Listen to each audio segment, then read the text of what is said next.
السلام علیکم ورحمۃ اللہ وبرکاتہ۔ اعوذ باللہ من الشیطان الرجیم، بسم اللہ الرحمن الرحیم۔ دیکھتے ہیں سورہ نازعات کی پہلی آیت کو کیسے ٹھیک طریقے سے پڑھنا ہے۔ سب سے پہلے میں ریسائٹ کرتی ہوں، پھر دیکھتے ہیں کہ اس کو کیسے پڑھنا ہے۔ والنازعات غرقا، والنازعات غرقا، والنازعات غرقا۔ سب سے پہلا جو لیٹر ہے وہ واو ہے۔ واو کا جو مخرج ہے نکلنے کی جگہ وہ دونوں ہونٹوں کی گولائی ہے۔ دونوں ہونٹوں کو گول کرنے سے واو ادا ہوتا ہے۔ وا، پہلے ہونٹوں کو آپ نے گول کرنا ہے، پھر زبر کے لیے زبر کا جو دوسرا ورڈ ہے وہ فتحہ ہے، ٹھیک ہے؟ تو آپ نے پھر فتحہ کے لیے ہونٹوں کو کھولنا ہے، وا۔ اور اس میں آپ نے جو ہے دانتوں کا استعمال نہیں کرنا واو کے لیے، یعنی آپ نے وا نہیں پڑھنا، بلکہ آپ نے پڑھنا ہے وا، وا، ٹھیک ہے؟ اور اس میں زبر کا خیال رکھنا ہے کہ زبر ہیوی نہ ہو، وا ایسے نہ ہو، پر نہ پڑھے، موٹا نہیں پڑھنا بلکہ اس کو باریک رکھنا ہے، وا۔ واو کی زبر کو پھر نون سے ملا دینا ہے۔ نون پہ شدہ کی سائن ہے، تشدید ہے، اور اوپر کھڑی زبر ہے جس کا دوسرا ورڈ الف صغیرہ ہے۔ اس کو 2 کاؤنٹ پھر اسٹریچ کرنا ہے۔ اب نون پہ شدہ ہے یعنی کہ تشدید ہے، تو دیٹ مینس آپ نے غنہ کا بھی ٹائم دینا ہے۔ غنہ کا مطلب ہوتا ہے آپ نے ناک میں تھوڑی دیر نون کی آواز رکھتے ہوئے ٹائم دینا ہے۔ میں آپ کو ڈیمونسٹریٹ کر کے بتاتی ہوں۔ ون، ٹھیک ہے؟ یہ تھوڑی سی وائبریشن کی ساؤنڈ آپ کو ناک میں محسوس ہوگی، ون۔ اس طرح آپ نے اس کو 2 کاؤنٹس ٹائم دینا ہے۔ جہاں پر بھی نون شدہ آتی ہے تو اس پہ آپ نے غنہ کا ٹائم دینا ہے پراپرلی۔ ناک میں آپ کو وائبریشن کی ساؤنڈ محسوس ہوگی، ون نازعاتی، ون نازی۔ زا کا مخرج کیا ہے؟ زبان کی نوک ثنایا سفلی کے اندرونی کنارے کے ساتھ لگی تو زا ادا ہوتا ہے۔ ثنایا کہتے ہیں نچلے دانتوں کو، ٹھیک ہے؟ اور ان کا جو اندرونی کنارہ ہے وہاں پر آپ کی زبان کی جب نوک لگے گی تو وہاں سے زا، سین اور صاد ادا ہوتے ہیں۔ تو اب زا کے نیچے زیر ہے یعنی کہ کسرہ، کسرہ دوسرا ورڈ ہے زیر کا، تو اس کسرہ کو آپ نے شارپ رکھنا ہے۔ زا میں سیٹی واضح کرنی ہے، زا ایسی سیٹی، ٹھیک ہے؟ دھیان رکھنا ہے کہ ایئر نہ آئے، یعنی جس کو ہم ہمس بھی کہتے ہیں، ٹھیک ہے؟ سا یعنی سین کی ساؤنڈ زا میں مکس نہ ہو، ٹھیک ہے؟ زی، زے نہیں، ٹھیک ہے؟ زی، ون نازی، ون نازی۔ اس کے بعد جو ہمارا لیٹر آ رہا ہے وہ عین ہے۔ عین حلق کے درمیانے حصے سے ادا ہوتا ہے جس کو ہم وسط الحلق بھی کہتے ہیں۔ ہمارے حلق کے 3 حصے ہیں، 3 پارٹس آف دا تھروٹ۔ جو سب سے اوپر والا حصہ ہے منہ کے قریب اس کو ہم کہتے ہیں ادنی الحلق، اور مڈل پارٹ کو کہتے ہیں وسط الحلق، اور گہرے حصے کو کہتے ہیں اقصی الحلق۔ تو عین اور ہا وسط الحلق یعنی حلق کے درمیانے حصے سے، middle part of the throat سے نکلتے ہیں۔ تو عین میں کامن مسٹیک ہوتی ہے کہ اس کی جو ریزمبلنس ہے وہ حمزہ سے کر دی جاتی ہے، حمزہ جیسا پڑھا جاتا ہے جو کہ غلط ہے۔ تو اس کو نازی آ ایسے نہیں پڑھنا بلکہ آ، ٹھیک ہے؟ ون نازعاتی، ون نازعاتی۔ اب جو آگے تا ہے اس کو باریک رکھنا ہے۔ تا کا مخرج کیا ہے؟ زبان کی نوک اوپر کے دانتوں کے جو ہے جڑ اس کے ساتھ لگے تو تا، دال اور تو ادا ہوتے ہیں۔ تو اس میں آپ نے تا کا خیال رکھنا ہے کہ باریک رکھنا ہے، اس کو ہیوی نہیں پڑھنا، یعنی قی ایسے نہیں بلکہ تی، تھوڑی سی ایئر بھی آئے گی ساتھ میں ہی، تی، ٹھیک ہے؟ ون نازعاتی۔ اس کی کسرہ یعنی کہ زیر کو شارپ رکھنا ہے، تے نہیں پڑھنا، تی، جو کو جبڑے کو نیچے لے آنا ہے، تی۔ غور، غائن کا مخرج کیا ہے؟ جیسا کہ میں نے آپ کو بتایا تھا حلق کے کتنے حصے ہیں؟ 3۔ ادنی الحلق جو سب سے اوپر والا حصہ ہے منہ کے قریب، تو وہاں سے ہمارے جو 2 لیٹرز ہیں، 2 حروف ہیں، غائن اور خا ادا ہوتے ہیں۔ تو غائن کہاں سے ادا ہوتا ہے؟ ادنی الحلق، حلق کا سب سے جو اوپر والا حصہ ہے منہ کے پاس۔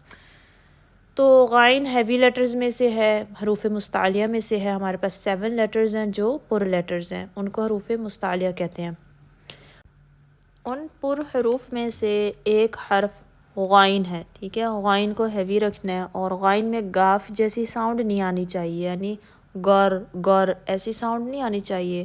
نمبر 2، خا جیسی خراش نہیں آنی چاہیے، یعنی آپ نے اس کو سختی سے نہیں پڑھنا، یعنی خور غور، ٹھیک ہے، اس کو سموتھلی پڑھنا ہے اور ہیوی وے میں ادا کرنا ہے۔ اور ساتھ میں جو حرکت اوپر لگی ہوئی ہے زبر، جس کا دوسرا نام فتحہ بھی ہے، اس کو بھی آپ نے ہیوی رکھنا ہے، یعنی غا نہیں غا غا، تھوڑا سا ماؤتھ میں آواز کو ٹریپ کرنا ہے، ٹریپ کرنے کی وجہ سے جو حرکت ہے وہ ہیوی ادا ہوگی۔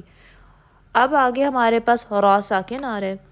را ساکن سے پہلے اگر زبر ہو یعنی کہ فتحہ ہو، ٹھیک ہے، را ساکن ما قبل فتحہ ہو تو را پر پڑھی جائے گی، ہیوی پڑھی جائے گی۔ اور را کی بھی کچھ کنڈیشنز ہیں، سم ٹائمز پر پڑھی جاتی ہے، موٹی پڑھی جاتی ہے، سم ٹائمز باریک۔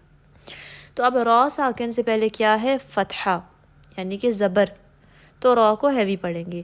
را ساکن سے پہلے اگر کسرہ ہو تو را باریک پڑھی جاتی ہے، اگر ضمہ یعنی کہ پیش یا فتحہ یعنی کہ زبر ہو تو را پر پڑھی جائے گی۔ اب اس کو ہم اس طریقے سے پڑھیں گے، غور غور۔ را میں تھوڑی سی تکرار پائی جاتی ہے جو کہ ایک ریپیٹیشن کی ساؤنڈ ہے۔ جیسے آپ ایک رولر کو پیچھے کی طرف پل کریں اور چھوڑ دیں تو وہ کیسے وائبریٹ کرتا ہے آگے پیچھے نا، تو اس کو تکرار کہتے ہیں، ریپیٹیشن کو، یعنی ریپیٹ ہوتا ہے آگے پیچھے۔ اسی طرح را میں جب آپ را کے مخرج پہ ٹچ کرتے ہیں تو را میں بھی تکرار سی پائی جاتی ہے، تھوڑی سی ریپیٹنگ ہوتی ہے، تو وہ بھی آنی چاہیے، زیادہ نہیں آنی چاہیے، تھوڑی سی ہوگی، غور غور۔ اس کے بعد تھوڑی سی آپ کو اپنی آواز بھی محسوس ہوگی، غور، ٹھیک ہے، تھوڑا سا ٹائم دینے کے بعد ہم آگے بڑھیں گے۔ اگلا لیٹر بھی حروف مستعلیہ میں سے ہے، جو کہ 7 پر حروف ہیں جو موٹے پڑھے جاتے ہیں نا، ان میں ایک تو ہم نے ابھی دیکھا غائن ہے، دوسرا کون سا لیٹر ہے؟ قاف، ٹھیک ہے۔ قاف کو آپ نے کا نہیں پڑھنا، اس کو قا قا۔ قاف کا جو مخرج ہے وہ زبان سے ادا ہوتا ہے۔ اب زبان کا کون سا حصہ؟ سب سے آگے والا حصہ یا درمیانہ حصہ یا سب سے پیچھے والا؟ تو یہ جو قاف ہے یہ اکثر لسان سے ادا ہوتا ہے، یعنی زبان کا پچھلا حصہ جو ہمارے تھروٹ کے پاس، حلق کے پاس ہے۔ اب وہ کہاں پہ ٹچ ہوگا؟ وہ اوپر کے نرم تالو سے ٹچ ہوگا، یعنی کہ اپر سافٹ پیلٹ سے۔ تو قاف کا کیا مخرج ہوا؟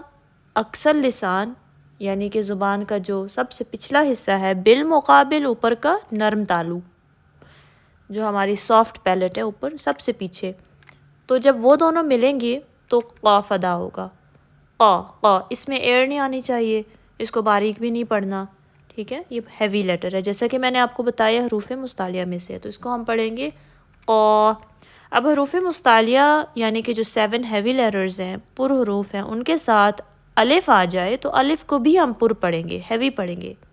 باریک الف ہوتا ہے اس طریقے سے، جیسے تا زبر الف تا، ٹھیک ہے، ویئرز جو ہیوی الف ہے وہ اس طریقے سے ادا ہوگا، قاف زبر الف قا۔ تو جو پر لیٹرز کے ساتھ الف مدہ آتی ہے، ہیوی لیٹرز کے ساتھ، موٹے حروف کے ساتھ، تو اس الف مدہ کی آواز کو ہم ماؤتھ میں ٹریپ کر لیتے ہیں، ٹھیک ہے۔ تو اب وہ ٹریپ ہونے کی وجہ سے جو ساؤنڈ ہے وہ موٹی پڑی جاتی ہے، باہر نہیں نکلتی نا، جیسے ہم تا زبر الف تا صحیح منہ کو کھولتے ہیں، اسے کیا ہوتا ہے، الف مدہ کی آواز ساری باہر نکل جاتی ہے، جس کی وجہ سے الف مدہ باریک پڑا جاتا ہے۔ اسی طرح با زبر الف با، ٹھیک ہے، تو آپ اس کیس میں تا با ایسے نہیں پڑھ رہے، اگر آپ ایسے پڑھیں گے تو دیٹ از ناٹ کریکٹ۔ اب یہاں پر کیا ہے، قاف 2 زبر ہیں، اس کو نارملی تو ہم غرقن پڑھیں گے، لیکن یہاں وقف ہو رہا ہے، وقف مینز کہ آپ آواز اور سانس کو توڑ کے ٹھہرتے ہیں، ٹھیک ہے۔ تو اب آپ نے اگر سٹاپ کرنا ہے، وقف کرنا ہے، تو یہاں پہ آپ نے 2 زبر کو الف مدہ میں چینج کر دینا ہے۔ الف مدہ کی کاؤنٹس کتنی ہوتی ہیں؟ 2 کاؤنٹس، 2 حرکت۔ اس کو ہم کہتے ہیں وقف بالابدال، یعنی یہ جو وقف ہے اس کا نام کیا ہے؟ وقف بالابدال، کیونکہ ہم ایک چیز کو دوسری چیز میں بدل رہے ہیں، دو زبر کو الف مدہ میں بدل رہے ہیں. تو یہاں آپ پڑھیں گے غرقا. ٹھیک ہے، اب باریک الف کی مثال ہوگی قا ایسے، یعنی آپ نے ساری الف کا جو موٹاپا ہے نا وہ باہر نکال دیا. ٹھیک ہے، تو اس میں آپ نے کیا کرنا ہے؟ الف مدہ کی آواز کو ٹریپ کرنا ہے ماؤتھ میں، کیونکہ قاف ہے نا، قاف پہ زبر ہے، اس کے بعد الف مدہ آئی ہے. تو جب الف مدہ پر لیٹر کے بعد آتی ہے، حروف مستعلیہ میں سے کسی بھی لیٹر کے بعد الف مدہ آئے تو الف مدہ کو کیا پڑھیں گے؟ پر، ہیوی. غرقا. تو اس طریقے سے ہم نے اس کو ادا کرنا ہے. میرے ساتھ پریکٹس کریں. والنازعات غرقا، والنازعات غرقا، والنازعات غرقا.